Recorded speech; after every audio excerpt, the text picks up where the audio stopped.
일본에서 생활하는 사람들의 모임, 줄여서 일생사무의 이영호입니다. 제가 1, 2, 3월은 좀 바빠가지고 영상을 못 만들고 이번에 다시 만들게 되었습니다. 이번에 1, 2, 3월에 학생들이라든가 이사하시는 분들이 많이 이사를 하셔서 그 후에 이사하고 나서 집에 우편물, 청구서 이런 걸로 인해서 또 다른 질문들이 많아가지고 요 청구서나 우편물에 대해서 좀 정리를 해보려고 합니다. 청구서나 우편물을 크게 나누면 첫 번째, 전기수도 가스에 대한 청구서와 오시라세 어떤 게 있는지, 어떤 구별을 하는지, 그 다음 전기수 가스의 청구서와 핸드폰, 그 다음에 인터넷 청구서 등에 대해서 한 번에 얘기해 드리도록 하겠습니다. 두 번째는 청구서가 없는 청구서가 없는데 내가 내지 않으면 안 돼. 이거는 야증 같은 케이스가 되는데 요것도 자세하게 얘기해 드리겠습니다. 세 번째, 공공기관에서 나오는 청구서, 의료보험이라든가 연금 이런 거의 청구서를 어떻게 할지에 대해서 얘기해 드릴 거고요.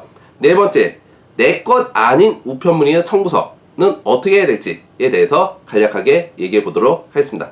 우선 첫 번째, 청구서와 오시라세에 대한 얘기인데, 전기수도 가스를 검침원들이 언제부터 언제까지 어느 정도 썼으니까 얼마가 청구될 거라고 우편함에다가 종이 한 장, 아무것도 없는 종이 한 장을 금액하고 날짜 언제부터 언제까지, 그래서 얼마만큼의 사용량을 했기 때문에 얼마가 청구될 거라고 오시라세라는 종이 한 장을 넣습니다. 요 종이는 지금 제 화면에 보이는 요 내용의 종이입니다. 여기는 특징은 바코드가 없습니다. 바코드가 없으면 요금을 낼 수 있는 게 아닙니다. 그래서 요거는 알림장이라고 요 금액이 청구될 예정입니다 라는 알림장입니다. 그리고 요 오시라세가 있은 후에 일주일에서 열흘 후에 아마 지금 보여드린 이 화면에 그 청구서가 올 겁니다. 이 청구서는 모든 청구서 다 이렇게 비슷하게 생겼습니다. 전기수, 가스 이외에 인터넷이라든가 전화라든가 그 다음에 공공기관에서 나오는 청구서도 이렇게 비슷하게 생겼습니다. 우선 청구서는 기본적으로 바코드가 있어야 됩니다. 바코드가 없으면 그 편의점이라든가 은행에서 결제가 안 되기 때문에 바코드가 있는 게 일반적입니다. 네, 이렇게 해서 1번 전기수, 가스의 청구서 오시라세에 대한 구분과 그 다음에 인터넷이나 전화요금도 이런 형태의 청구서가 있다는 거, 청구서는 바코드가 있다는 거, 그리고 요즘 최근에는 인터넷이 많이 보급을 되니까 전기수, 가스도 오시라세가 없어지는 추세고 인터넷으로 얼마 사용했다고 인터넷으로 발표하니까 그거 참고하세요 라는 케이스도 많이 있습니다. 그래서 우선 이사하자마자 오시라세를 들고 편의점에 갔더니 낼 수 없다고 하는데 뭐냐 라는 질문이 많아서 우선 오시라세와 청구서에 대한 구분에 대해서 얘기해 드렸습니다. 두 번째, 청구서가 없는 청구. 우선 청구서가 없는 청구는 생각해보면 저는 부동산이기 때문에 야증을 생각할 수 있습니다. 월세.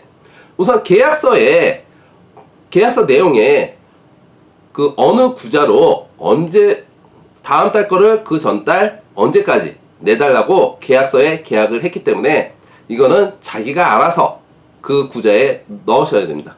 그리고 경우에 따라서 요즘 보증회사를 많이 쓰기 때문에 보증회사에서 자동이체 되는 케이스가 많습니다. 보증회사에서 자동이체 되는 케이스인데 한국에서 와서 그 통장 수속을 하다 보면 시간이 걸려서 자동이체 걸리는 시간도 한두 달 걸리기 때문에 이게 안 맞았을 경우는 그 사이에 틈이 벌어져서 그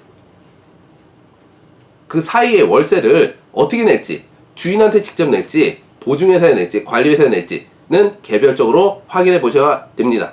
만약에 예를 들어서 내가 3월 말일부터 들어가는 걸로 해서 4월달 월세까지 냈어. 그런데 통장 신청하니까 한 2주에서 3주 걸려서 4월 한 20일쯤 나왔어요.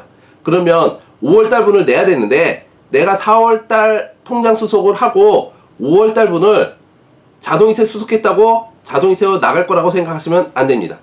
우선 5월달 분을 자동이체가 될지 안 될지를 우선 관리회사나 보증회사에 확인하시고, 그 다음에 만약에 자동이체 5월 20일부터 됐으면 자동이체가 안 됩니다. 거의 확실하게 5월 4월 20일부터 됐으면 자동이체가 확실히 안 됩니다.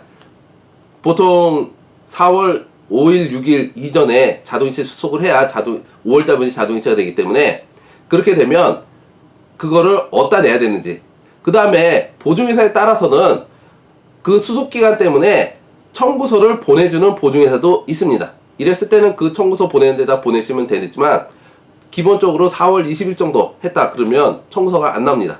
그리고 보증회사에 따라서는 방금도 얘기 드렸듯이 청구서를 보내주는 보증회사도 있지만 보내주지 않고 주인한테 직접 내라는 보증회사도 있습니다. 그래서 이건 보증회사마다 다 케이스 바이 케이스이기 때문에 하나하나 다 확인해 보셔야 합니다.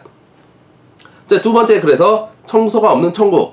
세 번째, 의료보험이라든가 연금에 나오는 그 공공기관에서 나오는 청구. 아마 세금 같은 경우는 기본적으로 뭐 들어온 지 얼마 안 됐으니까 세금 낼 일은 없을 테니까 의료보험하고 연금인데, 의료보험 같은 경우는 학생은 뭐 제 전 영상에도 얘기 드렸지만 학생 할인을 신청하면 의료보험이 1000엔 조금 넘는 수준이 될 겁니다.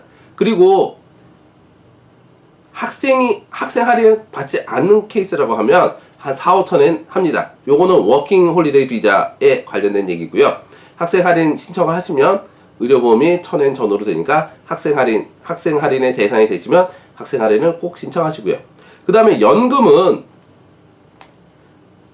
학생들 같은 경우는 안 나오는 게 일반적인데 그래도 요즘 나옵니다. 그래서 연금 통지서가 나왔다 그러면 이거를 간혹 저한테 이거 나하고 해당하는 거 없는데 무시해도 돼요? 라는 연락이 오는데 무시하지 마시고요.